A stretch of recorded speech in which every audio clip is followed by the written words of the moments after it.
उसके आसपास सहयोग बहुत जोर में फैल रहा है।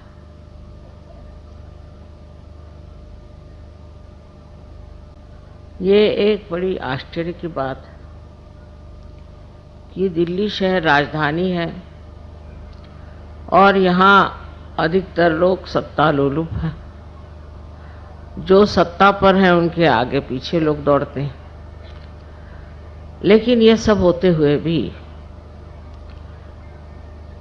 अपनी आत्मशक्ति को खोजना, अपना आत्मबोध कराना और आत्म साक्षात्कार को प्राप्त होना, ये इच्छा रखना ही बहुत आश्चर्यजनक है। मुझे ऐसी उम्मीद नहीं थी, क्योंकि यह सूक्ष्म चीज है, अत्यंत सूक्ष्म है। ऊपरी तरह से हम हर चीज को बहुत मानते हैं। जैसे है, मैंने बहुत बार आपके सामने उदाहरण दिया कि एक सुंदर सा चित्र अगर आप देख रहे हैं और उस चित्र में बरसात हो रही है, बहुत सुंदर फूल हैं, पक्षी उड़ रहे हैं और आप चित्र को देख के बहुत खुश हो रहे हैं। लेकिन उस चित्र की जो अनुभूति है वो आप में नहीं, इसलिए उसकी अनुभूति लेने की आवश्यकता है। और अनुभूति लेने के लिए एक बहुत सूक्ष्म विचार चाहिए। वो सूक्ष्म विचार आपके अंदर जागृत हो गया, यही कमाल है कि हमने अभी तक यथार्थ को पाया नहीं, हमने अभी तक असलियत को पाया नहीं।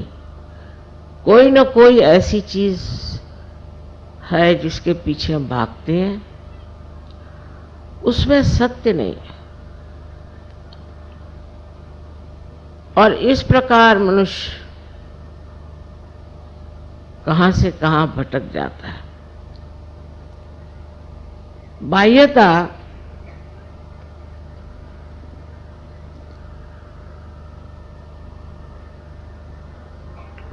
धर्म के अवलंबन में मनुष्य भागता है।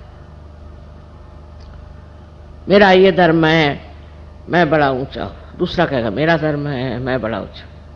तीसरा कहेगा मेरा ये धर्म है, मैं बड़ा ऊंचा। और बहुत से ऐसे भी हैं जो कहते हैं कि जो हमको मिलना है हम ही पालेंगे, हम क्यों सहयोग करें, हम खुद ही से पालेंगे। इस प्रकार दो तरह के लोग देखे गए। एक तो जो अपने अहंभाव में खो गए और दूसरे जो हैं वो शरणागत होकर गलत चीजों में घुस गए। ये दोनों तरह की व्यक्तियां सूक्ष्मता में नहीं उतर सकते। उसी में उनको मौज आती, उसी में आनंद में है। एक सोचता है कि मैं तो बस इस चीज में पड़ा हूं, अब मैं बस रात दिन भजन कीर्तन सवेरे 4 बजे उठ करके पठन करते रहता हूं। एक साहब मुझे मिले थे, अभी जवान थे। मैंने उनसे कहा कि सहयोग में आने के लिए तुमको कुछ करना नहीं। कहले कुछ नहीं करने का। मैंने कहा नहीं, कुछ नहीं करना। तो कहने लगे फिर सुबह से उठ के करना क्या? कुछ तो करना ही चाहिए सुबह से उठ के। तो ये जो भावना हमारे अंदर है कि हमें अपने को प्राप्त करने के लिए, अपने को जानने के लिए कुछ करना है, सो गलत है। ये तो आप लोग जान गए कि बगैर कुछ किए ही आप सहज को प्राप्त हो गए। अब दूसरे अहंकारी हैं जो सोचते हैं कि हमको क्या करना, हम ही इसको खोज लेंगे, हम ही इसे पालेंगे। तो उनकी तो बात छोड़ ही दीजिए। उनसे भिड़ने से अपनी खोपड़ी खराब करने से कोई नहीं। और दुनिया में सभी लोग होंगे ऐसे, ये भी सोचना मेरे ख्याल से गलत बात है। बहुत से लोग लेकिन इस कलयुग में परिवर्तित हो जाएंगे।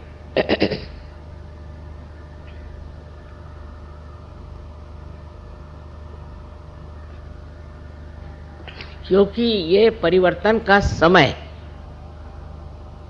इस समय में परिवर्तन होगा ही, आप चाहें या न चाहें। किंतु चाहने पे इस परिवर्तन की जो सूक्ष्मता है उससे आप पकड़ लेंगे।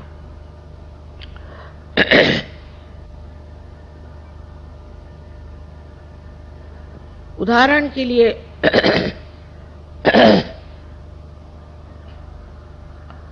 मैं कहूंगी कि रशिया देश, जो कि भगवान के बारे में कुछ नहीं जानता था, जिसने परमात्मा का नाम भी नहीं सुना था और ना उनको परमात्मा की बात करने की इजाजत थी, न ही कोई वो धर्म की बात जानते थे,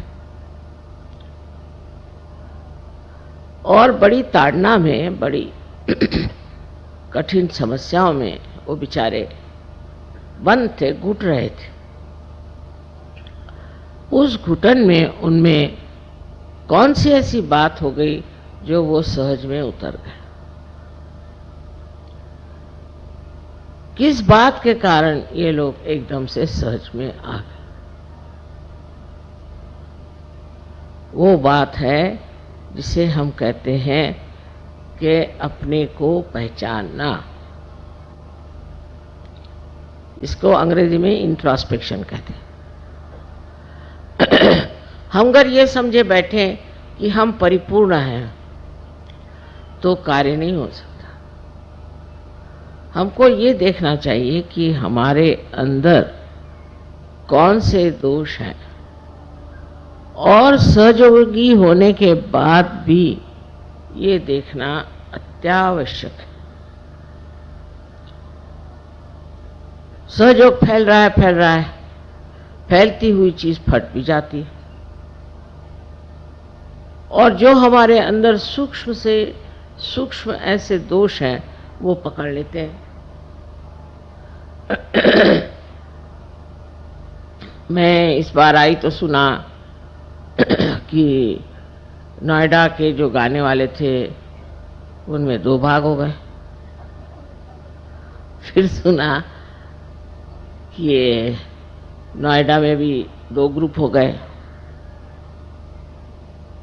फिर और जगह भी ऐसे 2 ग्रुप हो गए, कहीं 4 ग्रुप हो गए, कहीं 5 ग्रुप।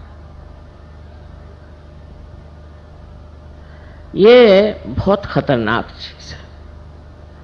अब ग्रुप कैसे बनते हैं इसको बारीकी से देखना चाहिए। ईसा मसीह ने कहा था कि बीवेयर ऑफ मर्मरिंग सोल। कुछ लोगों की आदत होती है कि वो कुछ न कुछ किसी के दोष देकर बोलना शुरू कर देते कि उनका ऐसा है, उनका वैसा है। फिर 4 और इकट्ठे हो जाते हैं, फिर 10 और इकट्ठे हो जाते हैं। आप दूसरों का दोष देखने के लिए अगर आए हैं तो बेहतर है आप किसी न्यूज़पेपर में चले जाइए। यहां तो आप अपने को पूर्णतया एक आत्म साक्षात्कारी बनाने के लिए आए। तब अपने ही दोष देखना ठीक है, क्योंकि अपने दोष हम ही ठीक कर सकते हैं, दूसरे तो ठीक नहीं कर सकते। दूसरों के दोष देखने से हमारे दोष कैसे ठीक होंगे ये मेरी समझ में नहीं आता। इसलिए इस तरह की जो एक विशेष तरह की हस्ती होती जिसे मर्मरिंग सोल कहा गया, जो दूसरों के बारे में बताते रहते हैं। मेरे सामने भी चलता है, उन्होंने ऐसे किया, उन्होंने वैसे किया, उन्होंने, आपने क्या किया?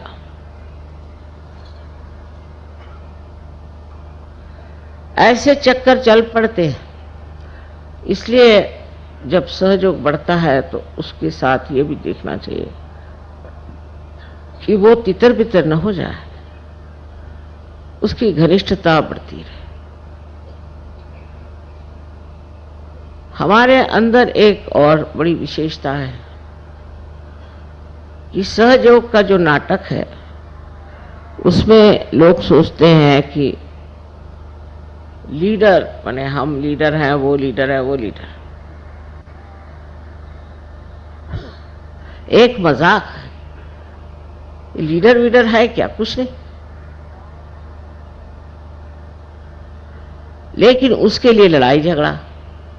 दिल्ली शहर में रहते हैं ना, तो यहाँ के लोगों को देख करके आपको भी यही सूझता है। ये सब नामधारी है, इसमें कोई खासियत नहीं। मेरे कान पर बहुत सी बातें आई जिससे बड़ा दुख हुआ कि ऐसे बेकार चीजों में लोग अपना समय बर्बाद कर रहे हैं। जिस तरह से रशिया में हुआ है वैसा होना शायद यहाँ संभव न हो, क्योंकि हम लोग अमन चैन से हैं, सब कुछ ठीक ठाक है, ऐसा कोई दबाव हमारे ऊपर नहीं। तो जिनके पास कोई काम धंधा नहीं है वो ऐसे ही धंधे करते बैठते हैं, इधर से उधर बात लगा, उधर से उधर बात लगा। तो एक दूसरों की स्पर्धा करना या जलना इस सहयोग में हो ही नहीं सकता। अगर ये सब कुछ आपको हो रहा है तो आप समझ लो अभी आप सहज के दरकिनारे भी नहीं।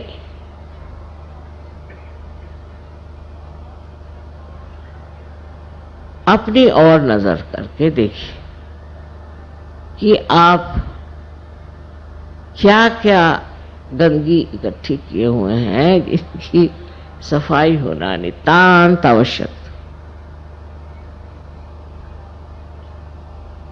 अपना देश तो मशहूर है कि हम लोग बहुत झगड़ालू हैं, आपस में झगड़ते ही रहते हैं, कभी एक दूसरे से पटती नहीं। और हम तो कहते हैं ये प्रेम की महान शक्ति है। इस महान शक्ति में भी अगर यही कार्य हो रहा होगा तो आप में सूक्ष्मता कैसी आएगी और आप उस परमानंद का अनुभव कैसे लेंगे, मेरी समझ नहीं आता। तो ऐसे अगर कोई बड़बड़ाने लग जाए तो उससे कहना चुप रहिए, हमें सुनना नहीं है। एक दूसरे की बुराई अगर कोई सहयोगी करे तो वो दोनों ही सहयोगी नहीं है, सुनने वाला भी और सुनाने वाला भी। और इस प्रकार जब हम अपने को स्वच्छ कर लेंगे तो एक बहुत सुंदर सहयोग का अभियान हो जाएगा। फिर आप अनेक लोगों को प्यार कर सकते हैं, अनेक लोगों में आत्मदर्शन हो सकता है।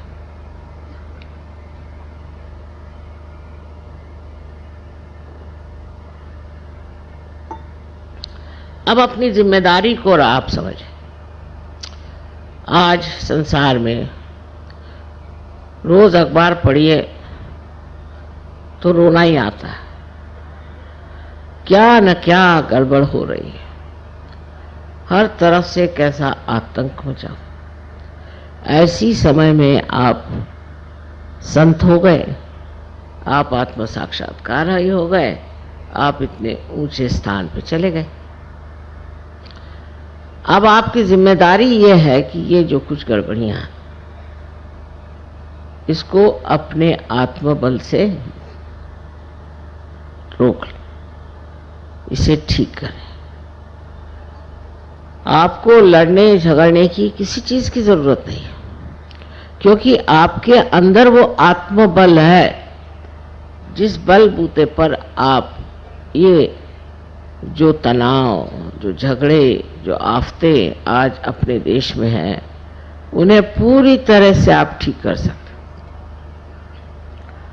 दूसरी सहयोग की महत्ता यह है कि जो ये लोग अपने को आज तक समझे बैठे हैं कि वह हम कुछ भी करें, चोरी करें, चकारी करें, ये करें, वो करें, चल नहीं सकता। अब सब चीज जो है प्रकाशित होगी, सब चीज प्रकाश में आएगी। जो गड़बड़ करेगा वो प्रकाश में आएगा। इसलिए आपको सतर्क रहना चाहिए और ऐसे लोगों के पीछे जाने की कोई जरूरत नहीं। धर्म का मतलब सिर्फ इतना ही नहीं कि धारणा करना और आप साधु बाबा बन के और समाधि लगा के बैठ गए, बिल्कुल ये सहयोग में मतलब नहीं, और जगह होता हो। लेकिन धर्म का मतलब ये है कि जो धर्म आपने धारण किया, जिस धर्म के कारण आपके अंदर इतनी विशेषताएं आ गई, जिसके कारण आज आप आनंद विभोर हैं, वो धर्म भी दूसरों में बांटे और इस धर्म के अपने माध्यम से दर्शन दें। आपको देखकर लोग कहें कि ये कोई विशेष है। लेकिन आप अगर और लोगों की तरह ही आपसी लड़ाई और तमाशगिरी करें तो कौन मानेगा कि आप सहयोगी हैं? आपकी शांति, आपका औदार्य और आपकी सहिष्णुता, सब कुछ एक साथ देख करके कोई भी अचंभे में पड़ेगा। और आपके अंदर सारी शक्तियां हैं, आपको हाथ चलाने की जरूरत नहीं, कुछ कहने की जरूरत नहीं। करने वाले बहुत बैठे हो, आप जानते हैं इस बात को, और वो जो करने वाले हैं वो सब कर बैठेंगे, सिर्फ आप शांतिपूर्वक अडिग देखते मात्र रहें। सारा नाटक आप देखते रहें जो आप कर सकते हैं। तो एक तरफ तो अपनी ओर नजर होनी चाहिए कि मैं क्या कर रहा हूं, मैं कौन से गर्त में घुसा जा रहा हूं, ये चार लोग बड़बड़ा रहे हैं, मैं इन्हीं के साथ लग गया हूं क्या? और दूसरी तरफ नजर बाहर कि मेरे कारण कुछ लोगों को लाभ हो रहा है कि नहीं, कि मैं अपने स्वार्थ के लिए सहयोग में आया। अब पहले से हालत बहुत ठीक है। शुरू में तो ऐसी चिट्ठियां आती थी कि बस मेरे माँ के बाप के फलाने के ढिकाने के टुकाने के कुछ के उसको बीमारी हो गई, माँ उसे ठीक करो। सारे दुनिया के ठेकेदारी और सहयोगी भी बहुत लगे रहते थे। अब वो चीज छूट गई, उतनी खुदगर्जी खत्म हो गई। अब दूसरों के बारे में जरूर सोचने लगे, पर तो भी ये जिद है कि आपको तो आना ही पड़ेगा लखनऊ या कानपुर, आना ही पड़ेगा, या बाराबंकी तो आना ही पड़ेगा। लेकिन बाराबंकी से आप लखनऊ तशरीफ क्यों नहीं ले आते? मैं तो जगह दुनिया भर में मारे मारे फिरूं, लेकिन आप 10 मील भी नहीं आ सकते हुजूर। ये भी कोई तरीका है? और उस पर बड़े सोचिए कि बड़े पैमाने पे गदर हो जाता है। चलो भाई, मैं जहां कहते जाने को तैयार हूं, पर हर जगह तो मैं नहीं जा सकती हूं। तो मैं देखती हूं कि इसमें भी एक अहंकार तो नहीं कहूंगी मैं, पर एक चिपका हुआ सिक्का है कि हम लखनऊ में रहते तो लखनऊ, बंबई में रहते तो बंबई, और दिल्ली में रहते तो दिल्ली। अगर माँ एक मर्तबा दिल्ली नहीं आए तो सब लोगों की हालत खराब हो जाए। दिल्ली जरूर आए, और फिर लखनऊ जरूर आए, फिर बनारस जरूर आए, फिर कलकत्ते जरूर आए। ये मैं जो देखती हूँ कि आप इतने स्थानिक कैसे, लोकलाइज जिसको बोलते हैं, फिर कहेंगे कि नहीं आप नोएडा आइए, नोएडा नहीं आते तो और कोई यहाँ गली कूचे बहुत है वहां आ जाइए। दूसरा रोना ये कि मेरे घर आपको आना है। अब इतनों के घर जाने के लिए कोई नया जन्म लेना पड़ेगा। इस पर भी बड़ी नाराजगी कि माँ आप मेरे घर आई नहीं, मेरे घर आके आपको खाना खाना है। फिर ये मेरा बेटा है, फिर ये मेरा पति है, मेरी पत्नी है, मेरा मेरा मेरा मेरा मेरा। जब तक ये ममत्व नहीं छूटने वाला तब तक आप सहयोग में कैसे उतरेंगे? ठीक है, आपकी जिम्मेदारियां हैं, उसको निभाओ, पर वो मुझ पर मत ला दो। मेरे बेटे को देखना ही चाहिए, मेरे बेटे को नाम दीजिए, फलाना ठिकाना। सुबह से शाम तक नाम देते देते मैं तो हार गई। मैं सोचने में एक डिक्शनरी बना लूं। ऐसा पागलपन चारों तरफ छाया हुआ है। अगर मैं कह दूं कि मैं नहीं आ सकती तो हो गया, मतलब फिर उसके बाद तो समझ लीजिए कि वो कहेंगे कि माँ हमारी क्या गलती हो गई, हमने कौन सा पाप किया। अरे भाई, नहीं आ सकती मैं, इसमें कोई पाप नहीं है। तो ये बड़ी सूक्ष्म चीज है, इसको समझना चाहिए। ये चिपकी हुई चीज है आपके अंदर, ये मेरा तेरा। कबीरदास जी ने एक बड़ी सुंदर बात कही कि जब बकरी जिंदा होती है तो मैं करती है, जैसे हम लोग भी करते हैं। पर जब मर जाती है तो उसके दांत से धुनकनी की तान बनाते हैं, और जब धुनकनी चलाई जाती तो कहते तू ही तू ही तू ही। जब तक ये तू ही का हमारे अंदर स्वर नहीं चलेगा, आप मुझे इसके लिए क्षमा कीजिए कि कोई भी काम आपके नहीं हो सकते।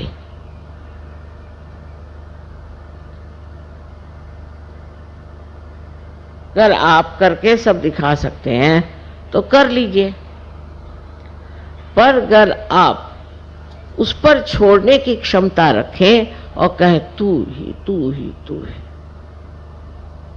तो वो तो करके दिखाई देगा। और जिसने इसका अनुभव किया वो तो तू ही भी नहीं कहता है, वो जानता है कि वो है। ऐसे काम बनते हैं कि मुझे एक साहब बता रहे थे कि रोज कम से कम 20-25 मिराकल्स घटित होते हैं हमारे साथ।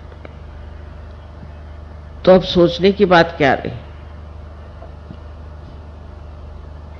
जब आप परमात्मा के साम्राज्य में आ गए, पूरी तरह से आपको ये विश्वास कर लेना चाहिए कि एक आप बहुत महत्वपूर्ण नागरिक हैं उस साम्राज्य के जहां पर सारे देवदूत आपके शरण में हैं। जो कुछ भी कमी हो उसे वो पूरी कर देते हैं, लेकिन उसका देखना भी आना चाहिए, उसकी दृष्टि भी होनी चाहिए। अगर आपके ऊपर हजारों ऐसे नज़ारे उतारे जाएं और आप देख ही नहीं सकते तो फायदा क्या, अंधों को दिखाने से फायदा क्या। इस प्रकार के आप सबको अनुभव आए, लेकिन सबसे बड़ा अनुभव यथार्थ का। यथार्थ माने वास्तविकता।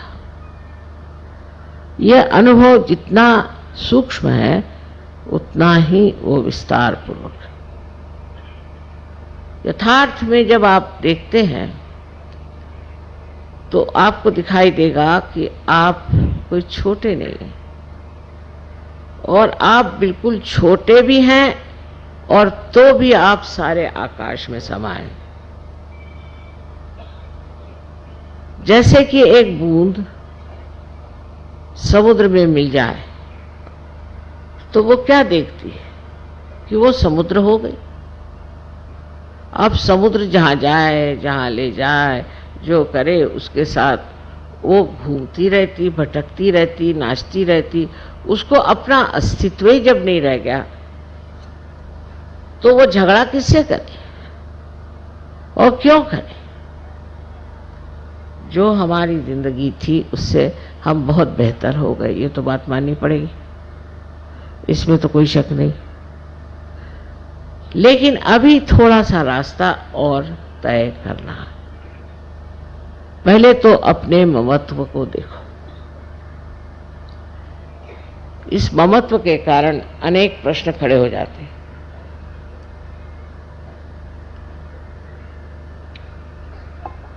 विदेश में पहले माँ बाप बच्चों की कदर नहीं करते थे, बिल्कुल नहीं। यहां तक कि वो चाहते भी नहीं थे बच्चे हो, और हो जाए तो जो चाहते थे कि मर जाए तो अच्छा। और जब सहज में आ गए तो चिपक गए बच्चों से, फिर उनके लिए बच्चों के सिवा और कोई सवाल ही नहीं रह गए, बच्चे ही सब कुछ होगा। अजीब चीज है, एक तरह से छूटे तो दूसरे को चिपक गए। और हमारे देश में तो ये चिपकन बहुत जबरदस्त है। हम लोग यही सोचते हैं कि बच्चों के करता धरता हम हैं।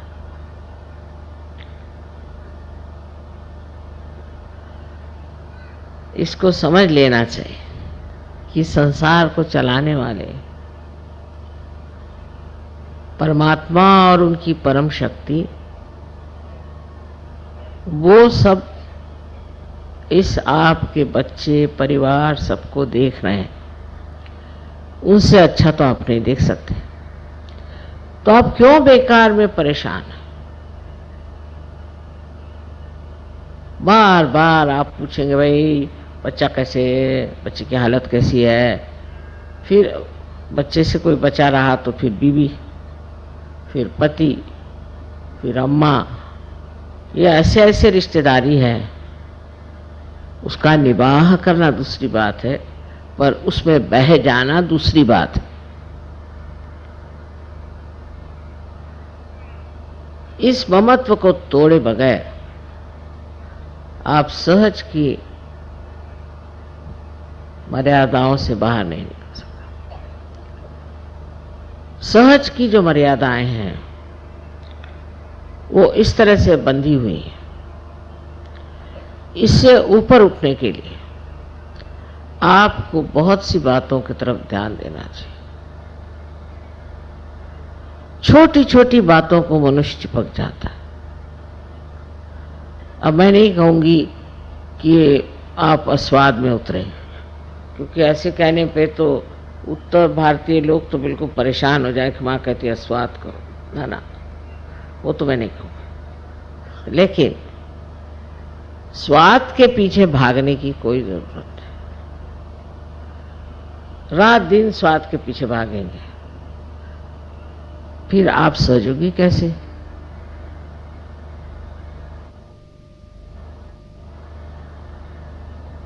कोई भी बात करने से आपको आत्मानंद की अनुभूति होनी चाहिए। सो कैसे? हर एक चीज की ओर आप ऐसे देखें जैसे कोई एक नाटक देख रहे हैं। ये सारा नाटक, और ये नाटक चल रहा है, देख रहे हैं आप। कभी मजाकिया बातें हो रही, कभी कुछ और बातें हो रही। आपका कुछ लेना देना इससे नहीं। आप देखते हुए हंस रहे हैं, देखते हुए रो रहे हैं, बस। लेकिन इसके अंदर आपका कोई भी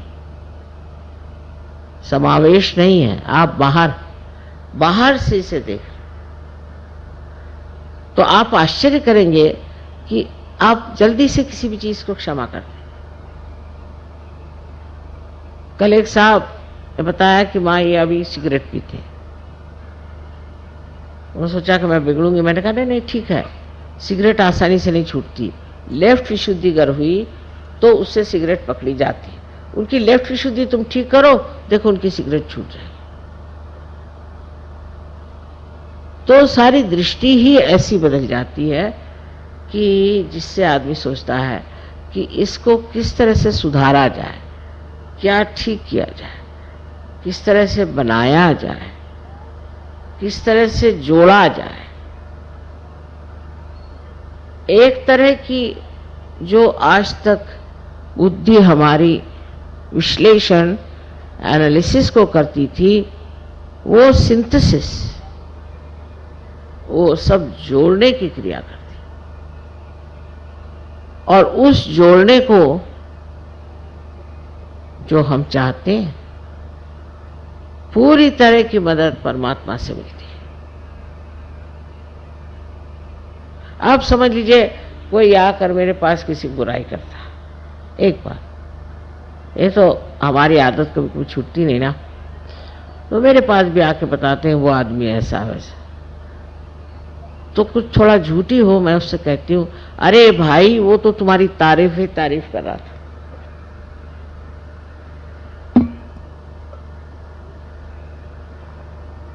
वो तो कह रहा था कि तुमसे अच्छा कोई आदमी ही नहीं है। दूसरे दिन देखती हूँ कि उसी आदमी के गले में हाथ डाल के घूम रहा है। जो कुछ बुराई देखी थी वो पता नहीं कहाँ गायब हो गई। ये बात समझनी चाहिए कि हमें एक दूसरों को जोड़ना है, और वो भी ऐसा जोड़ना है कि एक को शिकायत हुई तो सबको पता हो जाना चाहिए। यही कलेक्टिविटी है। एक को तकलीफ हुई तो सारी दुनिया दौड़े, क्योंकि हमारा ये समाज, ये जीवित समाज है, मरा हुआ समाज नहीं। और इसके अंग प्रत्यंग जो है एक शरीर में बसे हुआ। अगर इस उंगली को तकलीफ होती है तो सारे शरीर को तकलीफ होती है। इसी प्रकार हमें भी सोचना चाहिए। अब ये सोचने में ये हुआ कि हम पुरानी दिल्ली वाले अगर अलग हुए और नोएडा वाले अलग हो गए, फलाने वाले अलग हो गए, मैं तो सारे विश्व की बात कर रही हूं, और आप यहां गले कूचे की बात करें। सारे विश्व में ये होना चाहिए कि एक को जरा सी तकलीफ हुई, एक देश में जरा सी तकलीफ हुई तो सारे देशों में इसकी हलचल होनी चाहिए। हो रही है, ऐसे नहीं कि नहीं होता। अब आपको बताऊं खुशी खबरी कि बहुत से जर्मन ऑस्ट्रिया में और जर्मनी में सहयोगी हैं, बड़े पहुंचे हुए लोग, तो वो निकले जाने इज़राइल। मैंने कहा कहाँ जा रहे हैं तुम लोग? माँ हम तो इज़राइल जाए। क्योंकि बात ये, हमारे जो बुजुर्ग हो गए उन्होंने उनको बहुत सताया, मारा पीटा, तो हम तो इज़राइल जाते। मैंने कहा इनको कौन सुनेगा वहां भाई, ये तो जानी दुश्मन उन लोगों के। ये वहां गए और इज़राइल देश को खड़ा कर दिया सहयोग।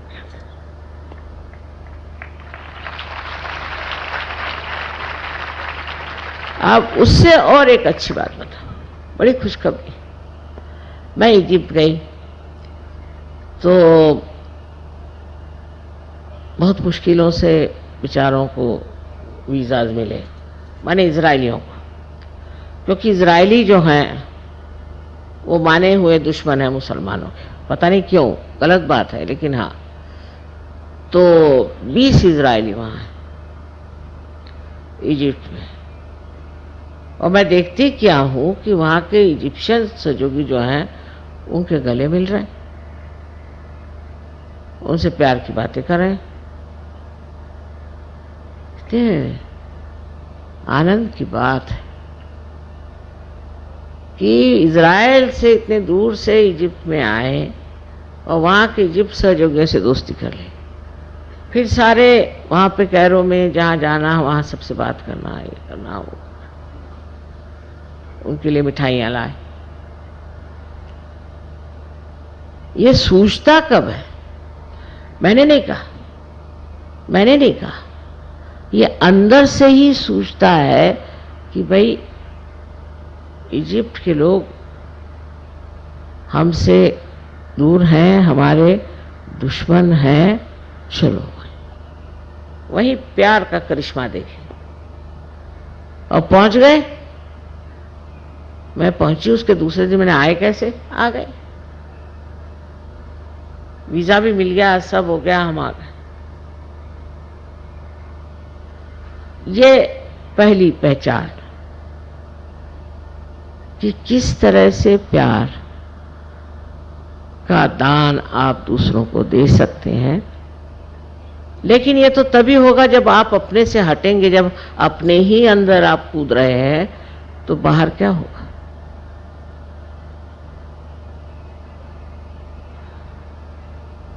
अब कल मुसलमानों ने जो कव्वाली गाई, आप लोगों ने खूब मजा उठाया, देखा। ये मुसलमान भी कितने दिन बाहर रह सकते हैं, ये भी अपने अंदर घुसेंगे, आप देख लीजिए।